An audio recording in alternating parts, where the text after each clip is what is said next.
बहनों और भाइयों, मेरे देशवासी बहनों और भाइयों, साथी नागरिकों, बहनों और भाइयों, बहनों, भाइयों और मेरे देश के प्यारे बच्चों, संग्रहालय की गलियारों से हास परिहास।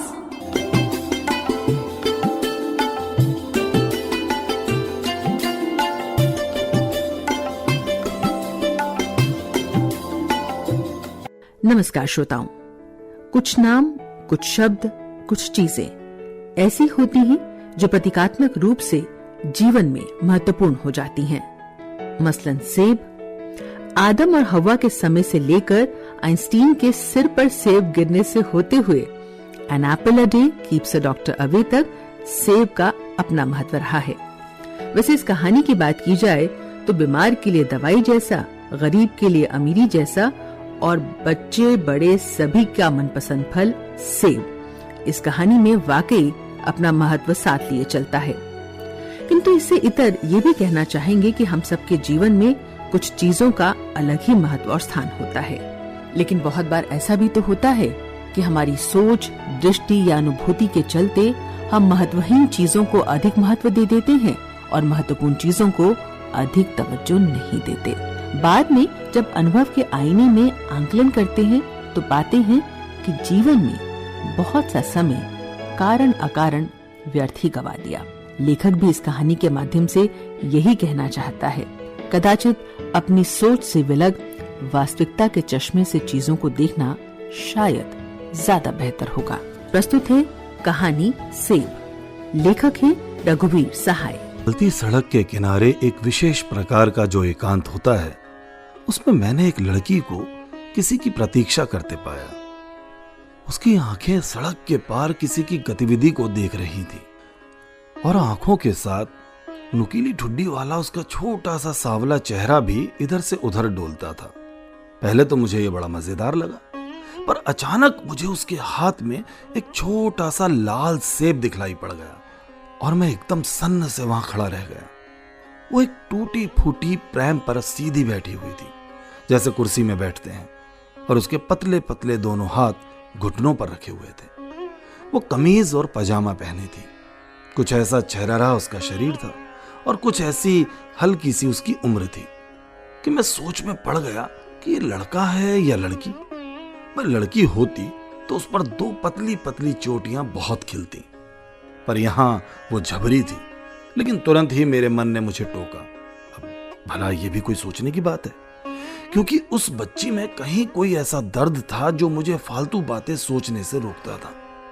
यह बिल्कुल स्वाभाविक ही था कि मैं पास जाकर बड़ी शराफत से उससे पूछता, क्या क्या क्या बात है बेटी, तुम इतनी घबराई हुई क्यों, और तुम्हें यहाँ कौन छोड़कर चला गया है?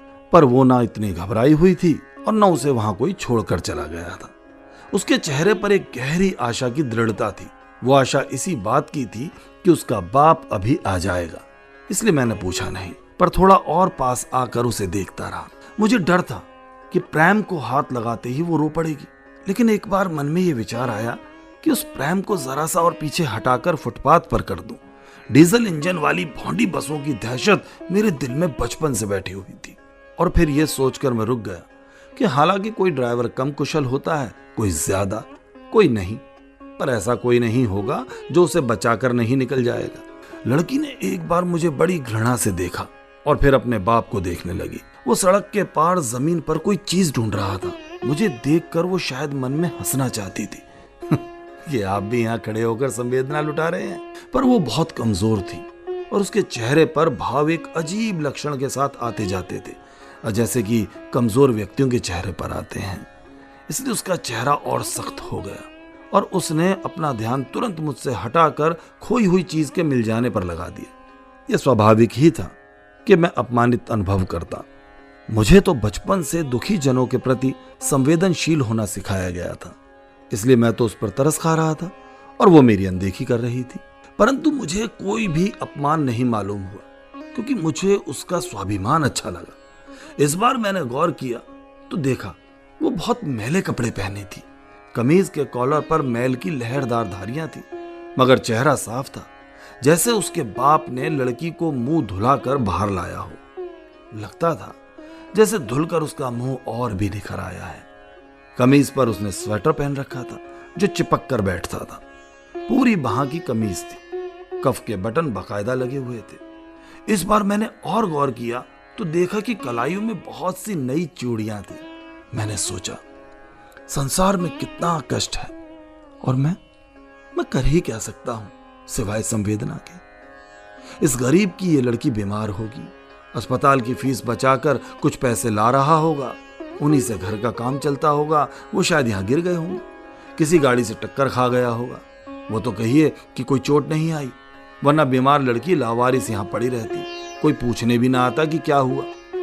मैंने सचमुच उसके बाप को वहीं से आवाज दी, अरे सुनो, क्या ढूंढ रहे हो?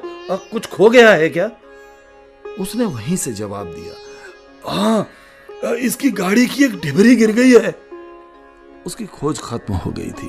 वो बिना डिबरी के इधर चला आया। उसके साथ मैंने प्रैम के नीचे झांक कर देखा, जहां गाड़ी की वो बॉडी और धुरी का जोड़ होता है। वहां धुरी हिलती रहती है। वहां का एक बोल्ट बिना नट के था। मैंने सोचा बस, मगर इसे ही काफी अफसोस की बात होना चाहिए, क्योंकि एक तो गाड़ी जैसे वैसे ही चरमचर हो रही थी, उससे ऊपर ये नट के गिर जाने से वो बिल्कुल ही ठप हो जाएगी। वो एक कहावत है ना, गरीबी में आटा गीला। कितना दर्द है इस कहावत में और कितनी सीधी चोट है। आटा जरूरत से ज्यादा गीला हो गया है और अब दुखिया गृहिणी परात लिए बैठी है। उसे सुखाने को आटा नहीं है, यानी आटा है मगर रोटियां नहीं पक सकती। मैंने अपनी तार्किक चतुराई दिखाई और पूछा, मगर डिबरी गिरी कहां थी? क्या तुमको ठीक से मालूम है यहीं गिरी थी? लड़की की मरी मरी आवाज आई, हाँ, वो गिरी तो अभी यहीं पे थी, अब मुझे दिखाई भी पड़ रही थी। अभी ना एक मोटर आई थी, उससे छिटक कर वो ना उधर की तरफ चली गई। मोटर के गुदगुदे पहिए से छोटा सा नट छिटक कर कहां जाता, पर वो लड़की अपने स्वाद से दुखी थी। इससे उसका यह गलत अनुमान मैंने क्षमा कर दिया और सड़क के पार गया। उसी जगह मैंने भी डिबरी को खोजा। जब खाली हाथ में लौटकर आया तो बाप ने कहीं से एक छोटा सा तार का टुकड़ा खोज निकाला था। वो बड़ी दक्षता से बोल्ट को छेद में बैठा रहा था और उसे बांधने की कोशिश कर रहा था। गाड़ी को उसने जरा सा हिलाया तो लड़की जाने क्यों खिसिया गई, पर जैसा कि मैंने पहले बताया, उसके चेहरे पर भाव वैसे नहीं आ सकते थे जैसे तंदुरुस्त बच्चों के आते हैं। उसने जल्दी से अपने बाप का कंधा पकड़ लिया और नीचे झांकने लगी, मानो अपनी गाड़ी ठीक करने में मदद देना चाहती हो। मैंने पूछा, अब कैसे जाओगे? ऐसे तो ये ठीक नहीं होगी। बाप का मुंह दाढ़ी भरा था और उसका जबड़ा चौड़ा था। उसने गाड़ी के नीचे मुंह डाले खुरदरी आवाज में जवाब दिया, चले जाएंगे। और लड़की से कहा, बेटा तू तनिक उतर तो। बेटी ने बाप के कंधे पर एक हाथ रखा और दूसरे से अपने सेब को कसकर पकड़े रही और नीचे उतरकर गाड़ी से कुछ दूर हटकर खड़ी हो गई। मैं और द्रवित हो उठा। बेचारी बीमार है, इसे शायद सूखा हो गया या तपेदिक, इससे कम इसे कोई बीमारी होनी ही नहीं चाहिए। और वो खड़ी भी नहीं हो पाएगी, कांपती रहेगी, कहीं गिर ना पड़े। हे भगवान, जल्दी से बोल्ट में तार कस जाए। मगर लड़की सीधी खड़ी रही। सिर्फ एक बार उसने नाक सिकोड़ी, बीच बीच अपने नंगे पैरों को देखकर पंजे सिकोड़ती रही और अधीरता से गाड़ी की धुरी को देखती रही। ये तो स्पष्ट था ही कि वो अपने बाप की कारीगरी से बहुत प्रभावित हो उठी है और वो दुबली सी, छड़ी सी, सांवली सी, एक नए प्रकार का सौंदर्य उसमें था, वो जो कष्ट उठाने से आता है। और फिर मेरे मन ने मुझे फालतू बातें सोचने से रोक दिया। मैंने पूछा, ये बीमार है? बाप ने लड़की को पुचकारा, बेटा बैठ जा, ठीक हो गई है, बैठ। धीरे धीरे चलकर अपने ढीले पैजामे को समेटकर लड़की प्रैम में चढ़ रही थी और तभी मुझे गाड़ी के पैंदे में एक छोटी सी डिबरी दिखाई पड़ गई। मैंने झट से उसे उठाकर उसके बाप को दिया। ये कैसी है? इससे काम नहीं चलेगा। ओह नहीं जी, ये तो बहुत छोटी है, वो तो मैंने बना लिया, आप चिंता मत करो। मैं अपनी करुणा से परेशान था। मैंने फिर पूछा, इसे हुआ क्या है? और उसके दुखी उत्तर के लिए तैयार हो गए। मैंने सोचा था कि जब वो कहेगा कि साहब मर्ज तो कुछ समझ में नहीं आता किसी को, तो मैं डॉक्टर हुक्कू का नाम सुझाऊंगा।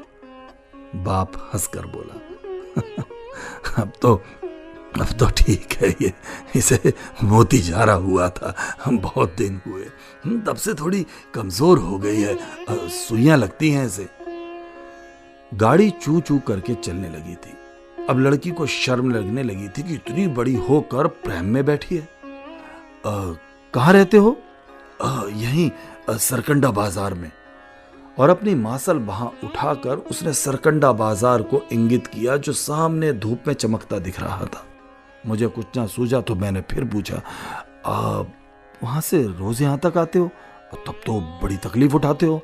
वो हंसा तो नहीं, पर कुछ ऐसा मुस्कुराया, कह रहा हो कि अपने करुणा का श्रेय लेना चाहते हो तो हमारी व्यथा को और अतिरंजित क्यों कर रहे हो? मैंने ये भी पूछा, सुइयों में तो बड़ा खर्चा होता होगा? वैसे ही उत्तर आया, हाँ यही कोई 26 लगवा चुका हूं, अभी कोई खास फायदा नहीं हुआ, अब धीरे धीरे होगा, अब बड़ी महंगी आती है, बहुत पैसा लगता है। अब भी मैं कुछ और पूछना चाहता था क्योंकि मेरा मन कह रहा था कि मेरा काम अभी खत्म नहीं हुआ, मगर मैं ये भी देख रहा था कि उस लड़की की व्यथा कितनी सादी थी, मामूली थी, कोई खास बात थी ही नहीं। मैं संवेदना दे सकता था तो अधिक से अधिक देना चाहता था, इसलिए मेरे मुंह से निकला, घबराओ मत, ठीक हो जाएगी लड़की। अब सोचता हूं कि बजाय इसके मैं अगर पूछता आज कौन सा दिन है तो कोई फर्क ना पड़ता। बाप ने मानो मुझे सुना ही नहीं। लड़की ने अपने सेब की तरफ देखा और पूछा, पापा अब ये? बाप ने बड़े प्यार से मना कर दिया। बीमार लड़की बड़े धैर्य से अपने सेब को पकड़े रही। उसने खाने के लिए जिद नहीं की। चमकती हुई काली सफेद चूड़ियों से उसकी कलाइयां खूब ढकी हुई थी। मुट्ठी में वो लाल चिकना छोटा सा सेब था जो उसे बीमार होने के कारण नसीब हो गया था और इस वक्त उसके निढाल शरीर पर खूब खिल रहा था। मैं जल्दी जल्दी चलकर आगे निकल आया। अब मैं वहां बिल्कुल फालतू था।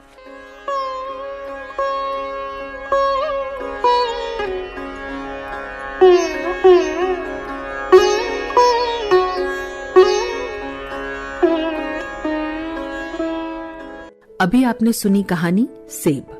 लेखक थे रघुवीर सहाय, वाचन राजीव शर्मा का, कंपेयर तपस्या, कार्यक्रम सहायक जतिन मीणा और निर्मात्री रंगोली श्रीवास्तव। अपनी राय और सुझाव हमसे साझा करने के लिए आप हमें ईमेल कर सकते हैं। हमारा ईमेल आईडी है archives@prasarbharati.gov.in।